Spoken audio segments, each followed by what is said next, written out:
de tema, déjeme saludar a don Epigmenio Ibarra, a quien saludo con mucho gusto, a quien vi de lejos, no pude acercarme a estrechar su mano, a darle un abrazo ahí en la inauguración oficial del aeropuerto Felipe Ángeles. Te vi con la cámara al hombro, como debe de ser, mi querido Epigmenio Ibarra.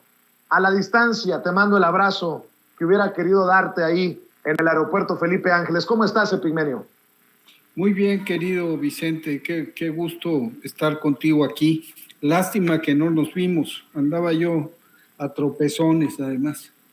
Literal. Tropezones caídas. Pero bueno, gajes del oficio. Oye, Epigmenio, a ver si nos alcanza el tiempo para hablar de un par de cositas, pero primero es lo primero. Tú te has ganado el respeto de millones y el repudio de otros tantos por tu pase de lista diario. Un pase de lista que sigue exigiendo justicia, que sigue exigiendo que aparezcan los desaparecidos, los normalistas de Ayotzinapa, los 43 de Ayotzinapa.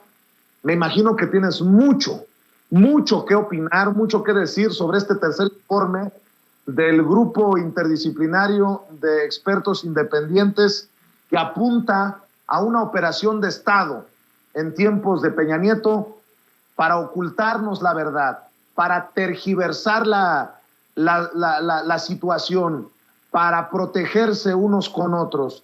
Y desde aquí hay que gritar más fuerte, hay que exigir más fuerte, que caigan los que tengan que caer de Peña Nieto para abajo, querido Epigmenio. En efecto, esto viene a confirmar lo que desde hace mucho tiempo venimos sosteniendo, que hubo dos crímenes paralelos. El crimen cometido por los desaparecedores y el crimen de Estado de Ayotzinapa. Y son dos crímenes paralelos conectados en muchos sentidos y que rozan desde la complicidad directa hasta la omisión, hasta la comisión, la omisión, y que ha quedado palmariamente demostrado con este informe. A nosotros nos parecía desde hace años, y se lo dijimos en su cara, bueno, no en su cara, nunca tuve la oportunidad de hacerlo, pero sí en las redes, sí en los artículos. A Murillo Karam, todo lo que él sostenía era inviable. Murillo Karam decía, por ejemplo, que los estudiantes fueron trasladados al basurero de Cocula en una camioneta de estas estaquitas y que en el trayecto, por asfixia, porque iban amontonados, murieron casi la mitad de los estudiantes. Esto equivaldría a decir que en el traslado a los campos de concentración en la Segunda Guerra Mundial hubieran muerto la mitad de los judíos que fueron deportados a esos campos, en condiciones mucho más terribles, de frío, de hambre, de hacinamiento. No sucedió así. Y sin embargo hubo intelectuales y líderes de opinión que comulgaron con esa rueda de molino. Luego dijeron que los habían ejecutado ahí y que los habían incinerado ahí. Tanto el equipo de arqueología forense argentino, como un científico de la UNAM, como la huella satelital, demostró que no había habido ningún incendio ahí. Después Murillo Karam y los defensores de la verdad histórica asumieron como propios un método establecido por los nazis cuando viene la invasión aliada, deciden ejecutar a miles, decenas de miles de prisioneros judíos. Los queman y luego trituran los huesos, incluso con tractores, y todo eso lo llevan y lo arrojan al Danubio, al río Drina, no sé cuál río es. Pues Más o menos aquí es lo que dice Murillo Karam. Se ve que detrás de esto hay un lector. Dice que arrojan las cenizas al río San Juan. Quedó demostrado hace mucho tiempo que Tomás Herón estuvo en el río San Juan con el que dijo ser culpable de esparcir los restos, que fue fuera de la diligencia ministerial establecida. Ayer lo que vimos es que camionetas de la Secretaría de Marina, vigiladas por un dron de la Secretaría de Marina, llegaron a las 6:59 de la mañana, 17 de octubre, e intervinieron la escena del crimen, lo que sería después escena del crimen, que se bajan de las camionetas, que van de la zona alta del basurero a la zona baja, es decir, la zona A, donde supuestamente fueron ejecutados, y luego aventados por una pendiente hacia la zona B, donde fueron incinerados. Y ves cómo elementos de la Marina bajan de una camioneta, sacan 3 bultos blancos, recorren todo el lugar, bajan por la barranca, encienden fuego, a las 6:59 de la mañana. Después ves que llegan camionetas del Ejército y de la Policía Federal. Luego ves que un helicóptero, presumiblemente en ese helicóptero iba Murillo Karam, intenta aterrizar en el propio basurero y levanta, imagínate, en un basurero, y entonces fracasa el intento de aterrizaje y se va. Y luego, 5 horas después, llegan los peritos de la Procuraduría, llega el equipo de arqueología forense, llegan las madres y padres y se acordona la zona y se decreta como escena de crimen. Esa es una farsa. Acomodaron la escena. Pero antes que eso, que había una operación de seguimiento contra insurgente en la Normal de Ayotzinapa y que había infiltrados en la Normal de Ayotzinapa, agentes de inteligencia del Ejército, y que uno de ellos viajaba con los estudiantes y sabían minuto a minuto qué estaban haciendo, porque eran objeto de un seguimiento contra insurgente. Y luego informa que elementos del Ejército estuvieron en la clínica, estuvieron en la escena del Palacio de Justicia, estuvieron en Barandilla, donde fueron presentados los estudiantes. Y después de ser presentados en Barandilla, fueron entregados a los desaparecedores. Entonces, esto pasó en el terreno. Me decía ayer Ángela Buitragua una respuesta a una pregunta que hice yo en la conferencia, que había un antes, un durante y un después, y que antes, durante y después hubo simulación, mentira, manipulación, sembrado de evidencias, ocultamiento de pruebas por parte del Estado. Es decir, estamos ante una acción de Estado similar a la realizada en la Suprema Corte de Justicia por Felipe Calderón, ahora realizada con la complicidad de los medios por Enrique Peña Nieto. Le urgía resolver el asunto. Démoslos por muertos y que culpen a López Obrador. Esa fue la versión. La banalidad criminal de Peña Nieto. Démoslos por muertos. Los quemaron a todos. Ya estuvo.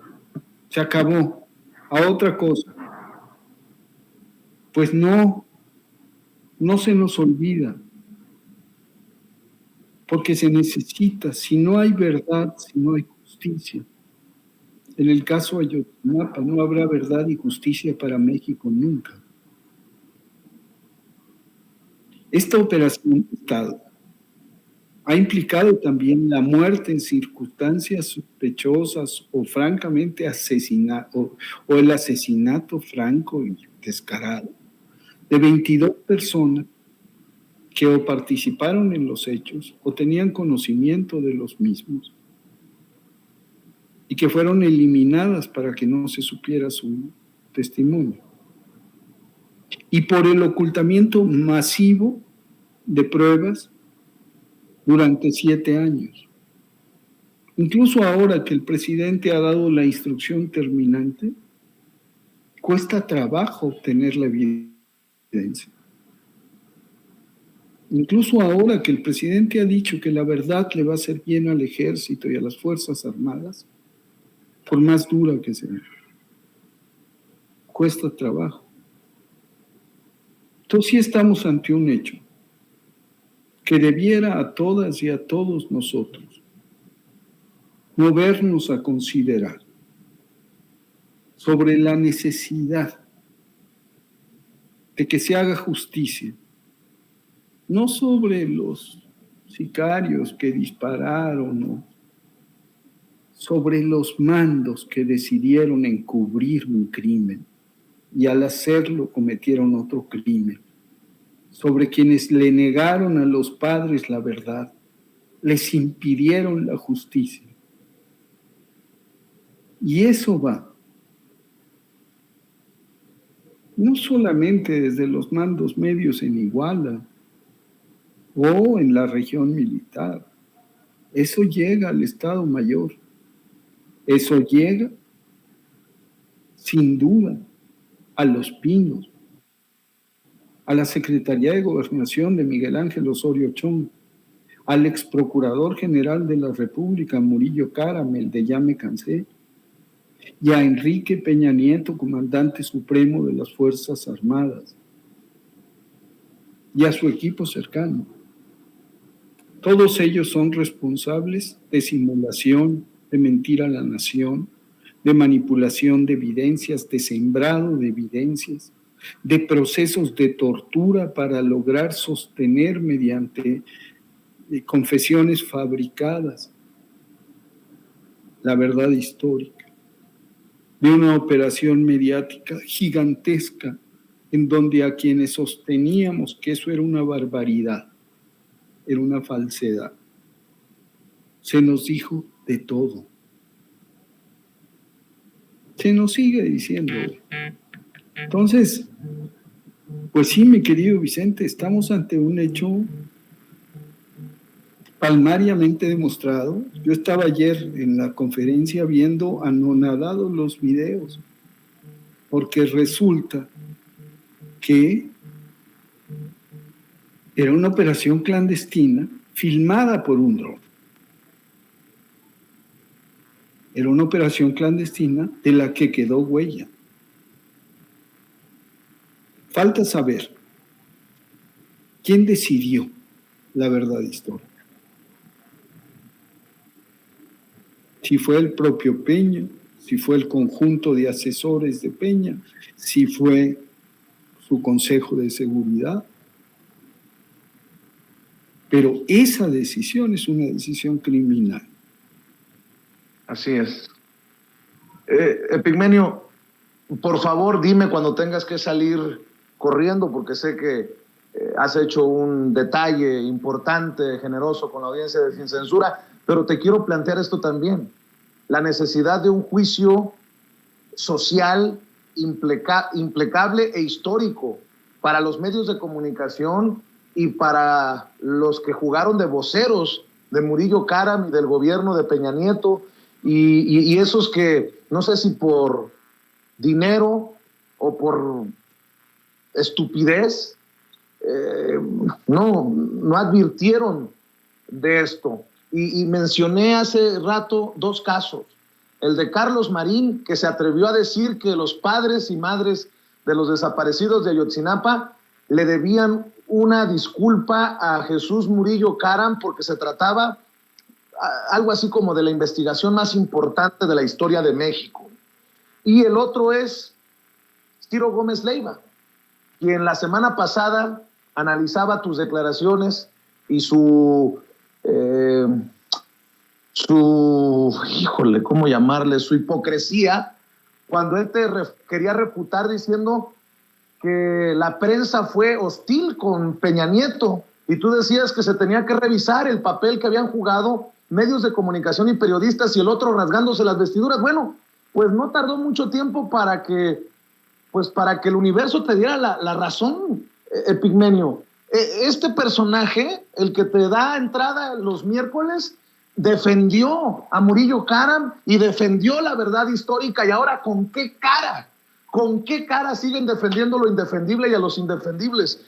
Creo que más viva que nunca eso que dejas la semana pasada ahí en Radio Fórmula, de la necesidad de revisar y de hacer un juicio implacable sobre cómo los medios de comunicación y los periodistas pues lo vendieron todo, mi querido Epigmenio, y este es el más doloroso de los casos. Mi artículo de mañana se llama No solo fueron Peña y Murillo, fueron también los medios.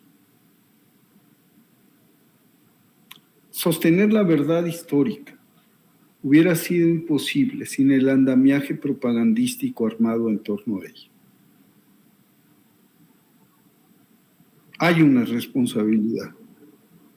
Hace rato subí un tuit diciendo que estaba yo esperando que pidieran perdón. Porque también los intelectuales, que le pidieran perdón a las madres y a los padres de Ayotzinapa, pero que le pidieran perdón a sus lectores, a quienes los ven en la televisión. No se trata de ingenuidad, de comprarse la histórica. Se trata de que hicieron una defensa a muerte de una mentira. Se trata de que se empeñaron en descalificar a aquellos que buscaban la verdad.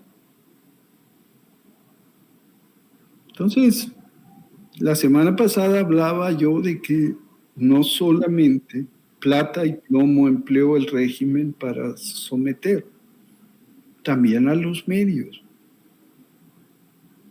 Este es un caso palmario, es la demostración de lo que yo afirmaba la semana pasada, aquí está.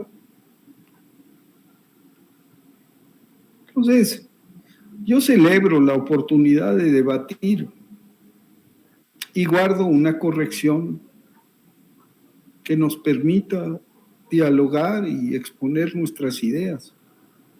No me meto, cuando me dice Ciro que a Peña lo maltrataban, se lo dije, le dije sí, a partir de que se volvió una caricatura y cuando ya sabían que se iba, pero antes fue el gran reformador, se tomaban la foto con él sonrientes, lo trataban con algodones.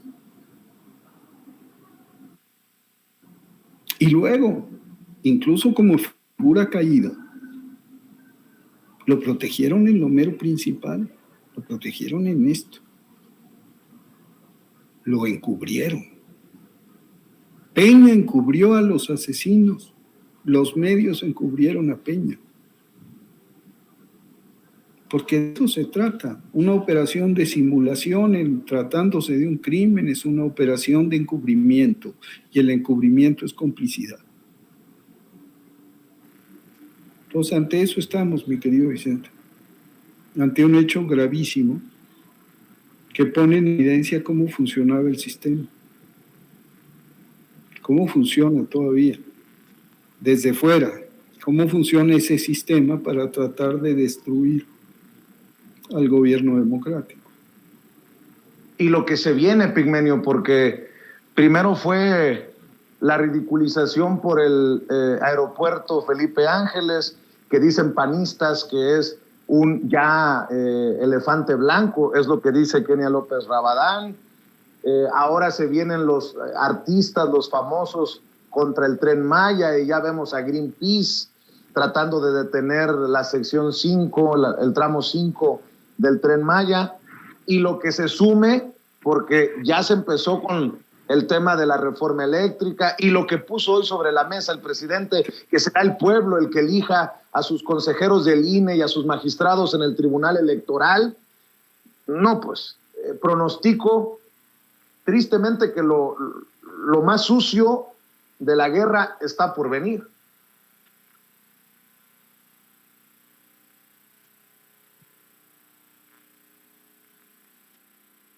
Bueno, es probable que se nos haya caído la comunicación con Epigmenio Ibarra o él haya tenido que salir corriendo a otro de sus compromisos.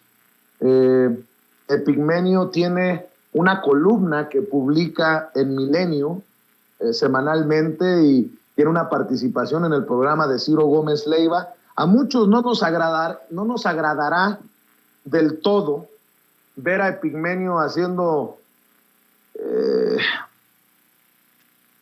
su labor de defensa de lo que cree en las cuevas de lobos, pero ahí está Epigmenio Ibarra dando la batalla. Yo le encargo que vea y que comparta la videocolumna de Epigmenio Ibarra y en redes sociales que lo siga en @Epigmenio Ibarra, sobre todo en Twitter, en donde anda la perra brava. Y no sé si se ha logrado comunicar. Bueno, desafortunadamente creo que tiene otro compromiso Epigmenio Ibarra. Estamos esperando para ver si logramos reconectar con él. Estaba muy sabrosa el diálogo con Epigmenio Ibarra, a quien le agradezco mucho que siempre tenga una generosa deferencia para la audiencia de Sin Censura. Mire lo que escribió Epigmenio Ibarra hace un rato en Twitter. Estoy esperando que esos intelectuales y líderes de opinión, defensores a muerte de la verdad histórica de Peña Nieto y Murillo Karam, ofrezcan disculpas y reconozcan que apoyaron una operación de Estado para impedir que se conociera la verdad en el caso Ayotzinapa. Ojalá que estas palabras lapidarias, durísimas, tengan eco en la poquita conciencia que pueda tener un Ciro Gómez Leiva, porque rescáteme aquella defensa que hacía no hace mucho tiempo Ciro Gómez Leiva, ya en este gobierno de Andrés Manuel López Obrador. Ciro Gómez Leiva, desde las pantallas y los micrófonos de Imagen Televisión. ¿Con qué cara Ciro Gómez Leiva, con qué cara puede ir por la vida diciendo que tiene autoridad moral? ¿Qué credibilidad le puede quedar a Ciro Gómez Leiva, que defiende una verdad histórica que ha sido nuevamente destrozada por los expertos independientes? Vamos a escuchar, Cecilia. 5 años después, el exprocurador Jesús Murillo Karam levantó la voz para decir: aquí estoy, investíguenme.